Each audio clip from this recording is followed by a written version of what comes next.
Hi friends, எல்லோரும் எப்படி இருக்கிறீங்க? எல்லாத்துக்கும் காலை வணக்கம். எல்லோரும் என்ன பண்ணிக்கிட்டு இருக்கீங்க? புத்தாண்டு வரப்போகுது, எல்லோரும் பரபரப்பாக வேலை பார்த்துட்ருப்பீங்கன்னு பார்க்குறேன்.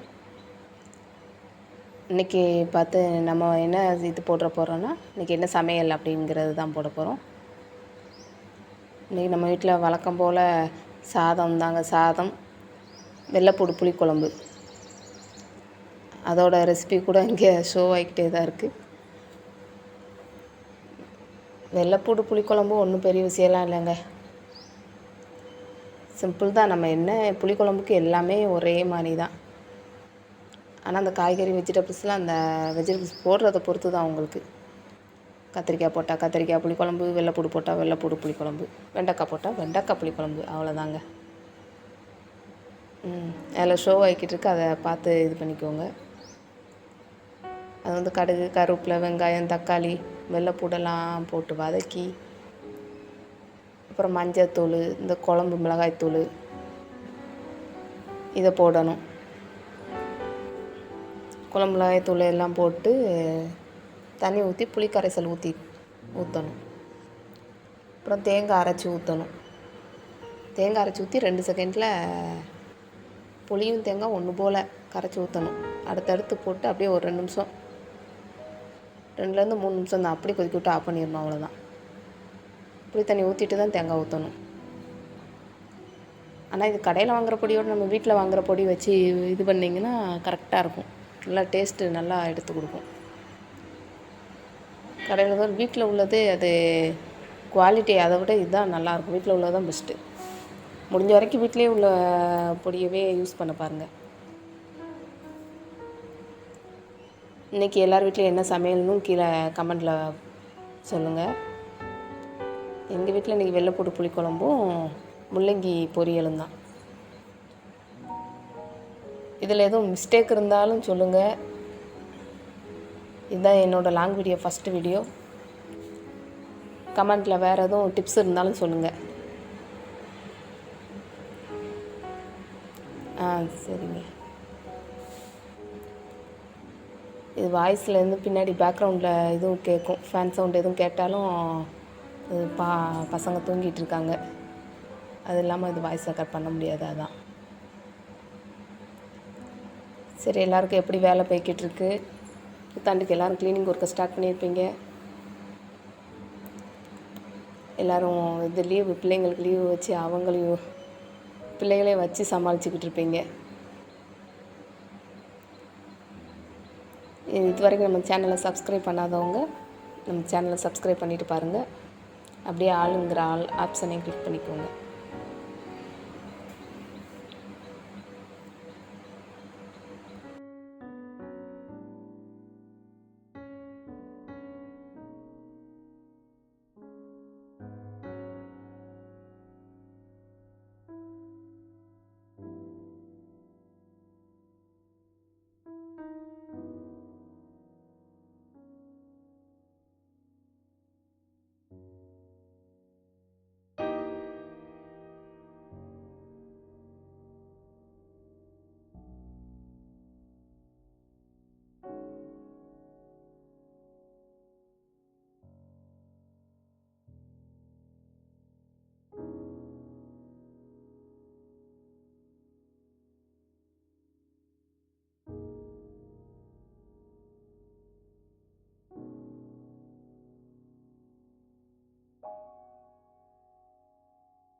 பசங்களை வச்சுட்டு வீடியோ எடுக்கிறதுனால கொஞ்சம் இதாக தான் இருக்கும். அவங்கள சமாளிச்சுக்கிட்டே தான் வீடியோ எடுத்திருக்கு.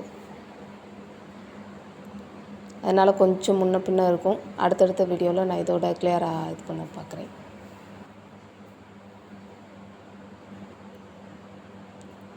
உங்கள் எல்லாருக்கும் அட்வான்ஸ் புத்தாண்டு வாழ்த்துக்கள்.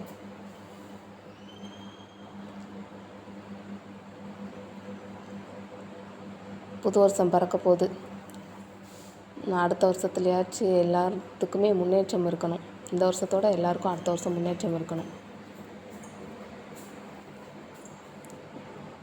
வேலை இன்றைக்கி ஃபுல்லாக எல்லா இல்லத்தாசிகளுக்கு ஃபுல்லாக வேலை இருந்துக்கிட்டே தான் இருக்கும் இன்றைக்கி. ஆமாவான்னா ஒரு ரெட் கலர் ஹார்ட்டை கமெண்டில் போட்டு விட்ருங்க. இது வரைக்கும் சப்ஸ்கிரைப் பண்ணாதவங்க சப்ஸ்கிரைப் பண்ணிவிட்டு பாருங்கள்.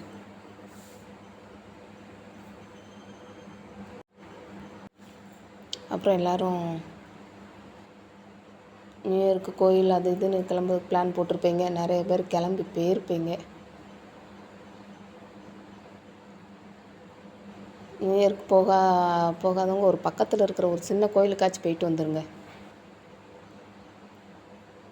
எங்கேயும் போக முடியலனாலும் பக்கத்தில் ஒரு சின்ன பிள்ளையார் கோயில் இருந்தால் கூட போயிட்டு வந்துடுங்க. தெய்வத்திலேருந்து ஆரம்பிப்போம். ஃபஸ்ட்டு முதல்ல கோயிலுக்கு போயிருங்க. நியூ இயர் அன்னைக்கு கிறிஸ்டின்ஸாக இருந்தால் சர்ச்சுக்கு போயிடுவாங்க. எல்லோரும் அவங்கவுங்க தெய்வத்தை போய் கும்பிட்டுட்டு வந்துடுங்க. முதல்ல என் வீடியோ பார்க்குறவங்க கொஞ்சம் முன்ன பின்ன தான் இருக்கும், ரொம்ப ஹையாலாம் இருக்காது. ஏன்னா என்னோடய லைஃப் ஸ்டைல் வந்து அது அப்படி தான், ரொம்ப ஹை லைஃப் ஸ்டைல் தான் கிடையாது. நான் எப்படி இருக்கணும் அதை அப்படியே உங்களுக்கு காமிக்கிறேன், அவ்வளோதான். நான் ஒரு வில்லேஜிலேருந்து போடுறேன், அதனால் என்னோடய வீடியோவும் அது மாதிரி தான் இருக்கும். வில்லேஜில் நான் இருக்கிற இடத்துலேருந்து எப்படி போட முடியுமோ நான் அப்படி போட்டுக்கிட்டு இருக்கேன். அவ்வளோதான். புளிக்குழம்பு வந்து ரெடி ஆகிட்டு, இது அவ்வளோதான். கொதிச்சோடனே அதை அடுப்பை ஆஃப் பண்ணிடலாம்.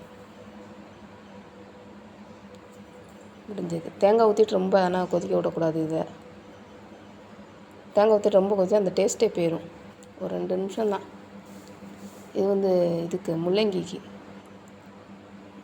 நல்லா சீவிக்கணும். இது முள்ளங்கி சீவி தாங்க, நான் சீவி தாங்க பொரிப்பேன். வேறு எப்படியும் வேறு மெத்தட் இருந்தாலும் சொல்லுங்கள். முள்ளங்கி வந்து நான் சீவிக்கிடுவேன். சீவி அதில் வெள்ளைப்பூடு போட்டு அவ்வளோதான். ஆயில் ஊற்றி வெள்ளைப்பூடு அந்த இதை போடுவேன். அப்புறம் கொஞ்சம் உப்பு போட்டு நல்லா வதக்க விட்டுருவேன். இது வந்து இது வந்து பிங்க் கலர் முள்ளங்கின்னு சொன்னாங்க. பிங்க் கலர் முள்ளங்கி வந்து நான் இப்போ தான் இதுதான் ஃபஸ்ட் டைம் செய்கிறேன். நான் ஒயிட் கலரில் இருக்கும்ல அதுதான் எப்போவும் செஞ்சுருப்பேன். இது பிங்க்கு நானே புதுசாக பார்த்தேன். இது என்னதுன்னு கேட்டேன். நான் வேறு இது என்னன்னே தெரியும், முள்ளங்கி மாதிரி இருக்குது, வேறு எதுவும் நம்ம தப்பாக இது நினச்சிடக்கூடாதுன்னு சொல்லிட்டு அது கேட்டுக்கிட்டேன். இதுதான் பிங்க் கலர் தான் வேறு, ஆனால் முள்ளங்கி தான் அப்படின்னாங்க. ஆனால் இது உள்ளே ஒயிட் கலரில் தாங்க இருக்குது, வெளியில் தான் பிங்க் கலரில் இருக்குது. என்னை மாதிரி யாராச்சும் ஃபஸ்ட் டைம் இதை பார்த்துருக்கீங்கனாலும் சொல்லுங்கள். அதுலேயே கொஞ்சம் அந்த சில்லி பவுடரும் சிக்கன் மசாலா லைட்டாக இருந்துச்சுன்னா, சிக்கன் குழம்பு மசாலா இருக்கும்ல அது லைட்டாக அந்த இதோட சில்லி பவுடரோடு அந்த சிக்கன் மசாலாவையும் சேர்த்து போட்டிங்கன்னா கொஞ்சம் நல்லாயிருக்கும். இல்லைன்னா அந்த முள்ளங்கி வாசத்தை வந்து கொஞ்சம் ஓவர்டேக் பண்ணிடும். இந்த வெள்ளைப்பூடு இந்த இதெல்லாம் சிக்கன் மசாலா எல்லாம் போட்டால் கொஞ்சம் ஓவர்டேக் பண்ணிடும். இல்லைன்னா அது என்னமோ அந்த முள்ளங்கி அந்த பச்சை வாடை வர்ற மாதிரிக்கே இருக்கும், அந்த ஸ்மெல்லு இல்லாமல் இருக்கும். அதுக்கு தான் ஓரளவு அது இது ரெண்டும், இந்த பொடி ரெண்டும் போட்டால் தான் கொஞ்சம் சாப்பிட்றது கொஞ்சம் இதாக இருக்கும். இல்லைன்னா அது வந்து தோது வராது. நான் வந்து எப்போவுமே முள்ளங்கி வந்து இப்படி தான் செஞ்சுருவேன், சிம்பிளாக. வேறு எப்படி செஞ்சாலும் எனக்கு என்னமோ அது சாப்பிட அது பிடிக்க மாட்டேங்குது. இந்த பொடி போட்டால் அந்த பச்சை அந்த ஸ்மெல் எடுத்துருது, அதோடய பச்சை ஸ்மெல் எடுத்துருது. அதனால் இது போட்டால் தான் நல்லாயிருக்கு. சரிங்க, அவ்வளோதான். நம்ம முள்ளங்கி பொரியல் தயாராகிட்டு அவ்வளோதான். நல்லா வேக மட்டும் வச்சு நல்லா இப்படி ஒன்று கூடி இந்த அல்வா பக்குவம் மாதிரி அப்படி எல்லாமே ஒன்று சேர்ந்து ஒரு சுருளில் வதங்கி வரும்போது அதை எடுத்து விட்ருங்க. அவ்வளோதான், முடிஞ்சது நம்ம முள்ளங்கி இது. அவ்வளோதாங்க. இன்றைக்கி எங்கள் வீட்டில் இதுதாங்க. இந்த என்னோடய பாப்பா இருந்தால் சொல்லிக்கிட்டே இருக்கேன் பாருங்கள், சமாளிச்சுக்கிட்டே இருக்கேன்னு. இப்படி தான் வந்துடுவாங்க திடீர்னு அடுப்புக்கிட்ட வரமாட்டாங்க. இன்றைக்கி என்னமோ வந்துட்டாங்க.